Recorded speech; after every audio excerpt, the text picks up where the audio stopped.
For 11 years, this hard-working family has given everything to its community. The Kashanis have run a successful business.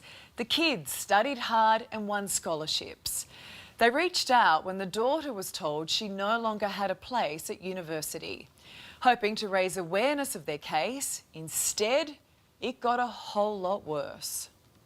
When we did the story, we assumed that the pressure would be good, that it would help us, that it would get seen, and that the wider Australia would be aware of the issue, that nothing has been solved yet.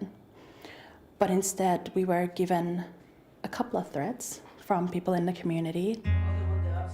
I guess, in a way, this is a symbol of hope. The Kashanis are some of the most generous people you'll meet. Fatima, her husband Vahid, and their two kids, 20-year-old Atena and Mohammed, 15. They've just marked Iranian New Year, but there's little to celebrate. I have to protect my family, but I don't know what should I do. I can't believe it because I was a very strong woman. 11 years ago, this hard-working family fled to Australia from Iran to escape persecution after Dad Vahid spoke out politically. We can never go back. They've settled in the Melbourne suburb of Roxburgh Park, where they run one of the best kebab shops in town. Atena splits her time between there and her job as a youth worker. Mum Fatima also works at Bunnings. And I just remember breaking down and crying in my car.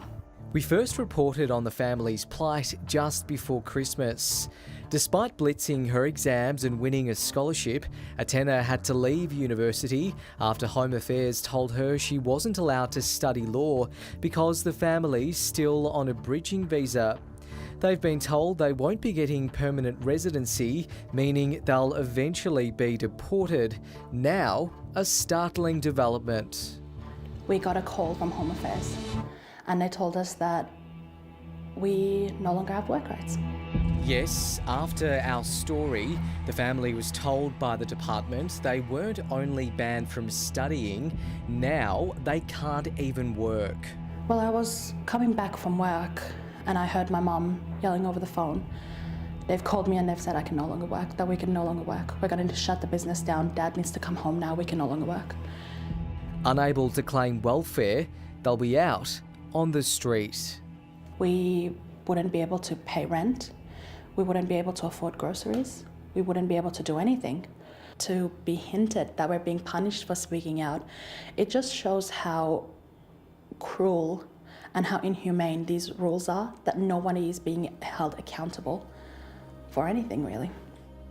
The stress becoming too much for Fatima. Nothing changed, nothing changed. I need someone help me.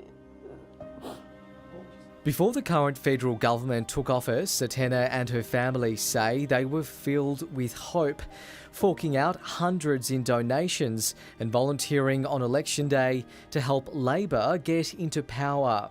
They gave us these big red shirts to wear. They told us that if you helped Labor, that something would happen. This is Atena meeting Andrew Giles, now the Immigration Minister, after she won a Taekwondo medal several years ago. He told to Atena, come and take a photo with me. Australia proud of you. And we need you. We need you to go to overseas and get the medal for Australia. 17-year-old Atena was very naive and she believed everything that he said. Minister Giles is the only one with the power to intervene. He told me, I want to come to all of your fights and I want to see you fighting. And when Labor gets elected, there's so much we're going to do. What the government is doing right now, it's cruel and we're here to support you guys and that's what we're going to do.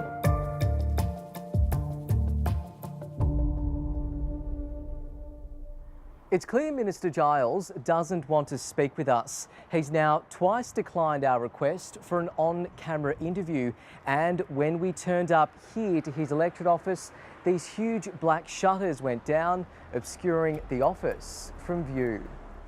I'm really, really hopeless, hopeless. give me normal life. I need normal life. After pleading with Home Affairs, the family was given a small reprieve, 6 months until their work ban kicks in. The reason they say they were given: There was a 4-month duration that we didn't have a visa. Now, this in no way is my family and I's fault. We had a lawyer who turned out that he was not a lawyer, and he actually had lied to us and many other people. And during this time, he had taken money from my parents. For now, life in limbo continues. I want to go to uni, but because the visa situation, I'm not sure if I can. I want to start my own business. I want to follow my dad's steps. We are not human. We are not human to this country. And you would think after 11 years, we would be able to call Australia home. I mean, aren't these the type of hard-working people we want in our country?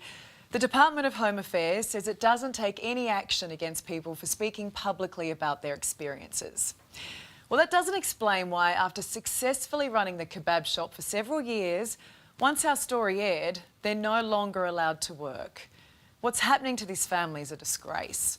They feel they were strung along, used and forgotten once Labor won the election. We want to know, is there a brave MP who will stand up for this family? Because the Immigration Minister's gutless. Shame.